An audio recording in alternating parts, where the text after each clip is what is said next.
Finally, one of my cousins cracked a joke about Daniel being in two places at once. The words landed like a stone in water. Some people forced out nervous laughter, others stared down at their plates, but the implication hung there. Everyone knew who the fiancé was supposed to be. Clara tried to laugh along, but it came out sharp and brittle. She pushed her plate away even though she'd barely touched her food and excused herself from the table. The click of her heels faded down the hallway toward the bathrooms.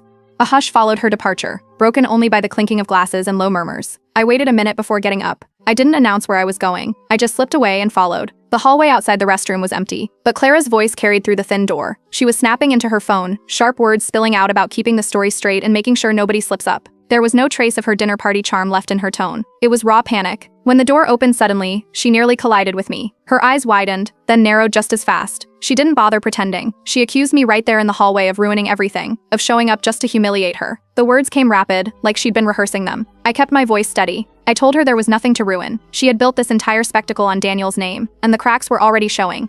She fired back that she only borrowed his name for a little attention, that it wasn't supposed to go this far, that everyone would have moved on if I hadn't come. She actually called it harmless. I reminded her that people in the room genuinely believed Daniel was her fiancé. They had congratulated her, toasted her, even started planning around her lie. That wasn't harmless anymore. It was spiraling. For the first time that night, she didn't have a snappy comeback. She just glared at me, jaw tight, before brushing past and storming back toward the table. When we returned, the air was brittle. Clara slid into her chair and immediately launched into damage control. She laughed too loudly, waved her hand, and told everyone it was a big misunderstanding. She claimed she never once named Daniel, that people were twisting her words. A few heads nodded uncertainly, but most looked unconvinced.